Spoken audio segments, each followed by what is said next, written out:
What's going on? Hey, it's Jason. Welcome to our Missouri yard. It is Sunday, July 21st. It's about 7:30, 8 o'clock in the morning. It's pretty early. It has been super hot all week long. I'm talking temperatures in the upper 90s with feels like temperatures well above 100, 110, something like that. It's just been super hot. Yesterday, Saturday, we went to Six Flags. Spent most of the time at the water park. I remember looking at my phone one time and it was 97 degrees and 53% humidity. So I don't remember what the field like temperature, like 112 or something like that. I don't know, it was crazy hot. So I'm a little sunburned at the top of the head again. Forgot my hat, face is a little sunburnt too, I can feel that. But we had a great time. Today it is, right now, I think it's around 75 degrees, so it's really good. It's and the temperature is not supposed to get as high today. It's supposed to be the start of a cooling spell, I guess you could say, only at high in the upper 80s. But I wanted to make a quick video, hopefully it'll be a quick one, on our little redbud tree that has been not doing so well. You may recall from one of the videos where it had the front half of it is doing really well, but the back half has like no growth on it whatsoever. In the video that I showed you that, when I was the tree and shrub pack video, I think, I can't remember the name of the whole pack, but it has the flora green, microgreen in it, and then the RGS and humic 12. So in that video, I did a soil drench of the humic 12 and RGS. I did 1 ounce per gallon, 1 ounce each per gallon. I did a soil drench around the tree on that, and then I did another soil drench where I did the flora green and microgreen 1 ounce each. No, that's not right. So then I did another soil drench with the flora green and the microgreen, and in another gallon of water, and drenched around the tree the next day. So today I'm going to do a soil drench of the humic 12 and RGS, and then I'm going to spray the tree with a combination of the flora green and microgreen. Not doing a real high dosage on that. I'm only going to do like I think a 1/4 ounce per 1/4 gallon. So a 1/4 ounce of flora green and a 1/4 ounce of microgreen per 1/4 gallon. So what I'm actually going to do, I made that really complicated. I'm going to do a 1/2 ounce of flora green and a 1/2 ounce of microgreen in a 1/2 gallon of water. I'm going to split that over 2 trees. The first tree I'm going to spray, which is the redbud, and then because you can't always get everything out of it after it, we got the Fat Albert blue spruce. I'm going to spray it over that, and then just going to pour whatever's left in the bottle over that. So let's get started. I'm going to get over there. Oh, hey, I just want to give a quick shout out to Deidre, Paul, and Brad over at Greene County Fertilizer for reaching out to me about this tree, this redbud tree. I appreciate the help and the guidance on that. We're going to see what we can do. Hopefully it'll come out great, and I guess you would see the progress as we go. All right, here we go. These are the products we're going to use again: the flora green, microgreen, RGS, and humic 12. The RGS and humic 12 are going to be put in a sprinkling can, and the microgreen and flora green are going to be put into a spray hand can. Got a brand new one. Just took it out of the box. There's the box. It was on sale. It's just a 1 gallon one. I found whatever was on sale. This one happens to be a Chapin brand. So I got to tag it. I'm only going to use the next products in here. I just don't want to use any herbicides and insecticides. I just want to keep this one clean and earmarked only for the next products, and maybe some other type of fertilizer. Right now I just want it for the next products.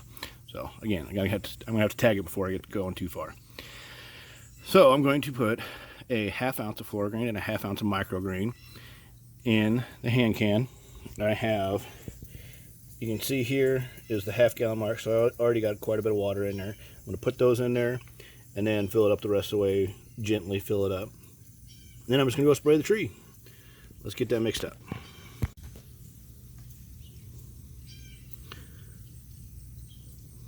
Okay, so a quick reminder what we have in the flora green. It's a 402, so we got a 4% nitrogen, am I in focus there? And a 2% potassium. Got a little bit of sulfur in there and a little bit of iron, and I believe It has some humic acid in it and cold water help, which is a growth stimulant. So, here we go. Shake well, then pour it carefully. See if you can do it without spilling. I like to wear gloves, simply because it can stain and I don't want to get it all on my hands. Seriously, guys, I gotta be like the worst pourer in the world. Got my ½ ounce in there. Can you see that? My floor green. Yeah, I spilled some. I even did it where I did the, let's get there. I poured it sideways out of the bottle, but I guess it just wasn't pouring it fast enough. Since I got such a small amount, I just wasn't pouring fast enough. I guess that's what it was. And check it out. Got the sticker on. So, floor green going in. This, again, a good example of why you put it on a board, not just do it on the driveway. I guess I could do that in the yard, but then I'd have a hard time keeping my measuring cup level. Alright, onto the microgreen. Microgreen.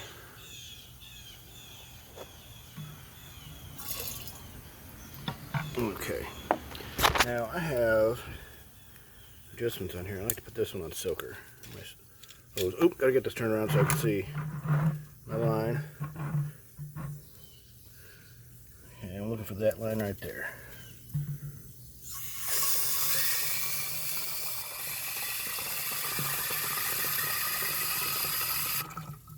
Oop, a little too much.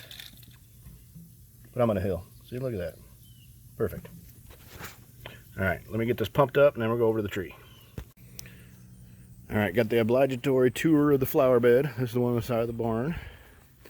And check it out, people. Since it's been so stupid hot, I haven't mowed in over a week. I am well overdue. Look at that. But this is the tree. And as you can see, this side is doing fairly well. This side is not. So we're gonna make sure we get that sprayed in, because the tree will absorb all the nutrients in through the bark and the leaves. And if you look at this, I mean, it doesn't look like it's dead. Ooh, that one might be. But these big branches, they look like they're doing pretty good yet. So we're gonna try it, see what happens. Okay, so I already sprayed this side of the tree. And you can see I got some of the leaves. You see the product on there. That's all that's going to get absorbed.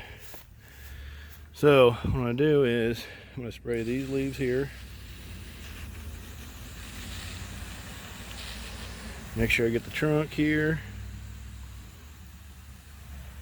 Soak that down good. Alright. Now I'm going to put the camera down so I can get these branches up here. I just can't hold 3 things at one time. So I got the whole thing sprayed. Using the spray can. It came out in a pretty fine mist, so I was able, there shouldn't be a whole lot of waste of the product. Got the leaves really well. Looks like we got a little problem with the Japanese beetles probably. But I got the whole thing done. So now, I'll pick up my can.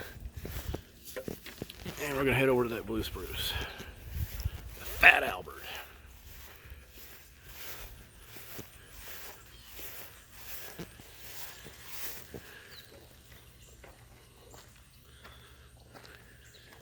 Show you something kind of neat. Last week, I think it was, I sprayed this area with tenacity, and the Bermuda grass hasn't liked it a whole lot. Check that out. Now, if you've been watching the videos, you'll know that I have a bad infestation of Bermuda grass. And, geez, look how long that is. I really need to mow today. So yeah, I'm going to mow later tonight. Probably about 7, 8 o'clock tonight I'm going to mow. But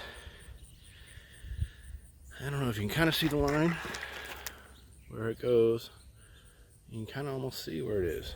That's where the Bermuda grass stops. Everything this way there is all Bermuda grass. And same way up here. You can see the Bermuda grass all the way up the fence line, and it goes here and then comes back down here. It's a lighter green stuff. It's almost a direct line right there. It's pretty crazy. And Ooh, got a big old massive weed there. I gotta take care of that thing. Holy cow. So, this is how meter grass spreads. Yeah, it just goes and goes and goes. That's like a week worth of growth there. Right there. That's a week. That's how fast the thing grows. And it'll notch into your ground. It's alpha grass. It'll just take over everything. But I was going to do hit it with, I thought I pretty much decided I was going to hit it with a glyphosate or Roundup type product, a non-selective herbicide, and just kill it all. But Heather asked, since this is our showcase year with the flower tour and flower garden and everything, and still giving tours of the flower garden to people every once in a while, that we'd wait until next year. And so of course, I agreed. All right, on to the blue spruce.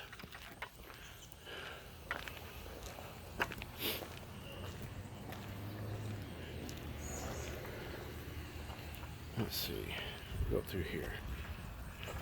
Now, I don't know if this is necessarily doing so bad, but down here at the bottom, it's not doing great.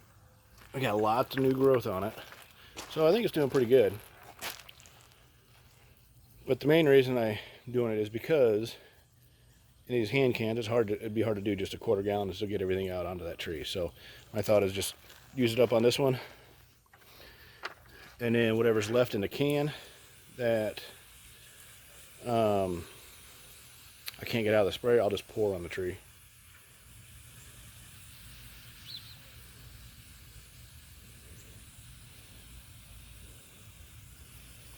Now you can use this product on your flowers too, but on your plants. And if you're going to use this on flowers, do not do it on the actual flower part. Do it on the plants, the leaves, because I've been told it will stain the flowers.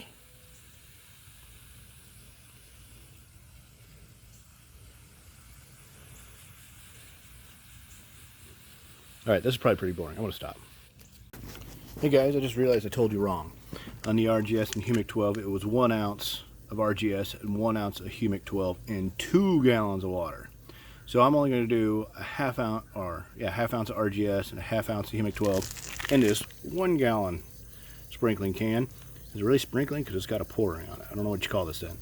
Because I can't find the big one. I don't know where Heather put it. So I have to apply it twice. But just a correction there. 1 ounce each RGS and Humic 12 in 2 gallons of water.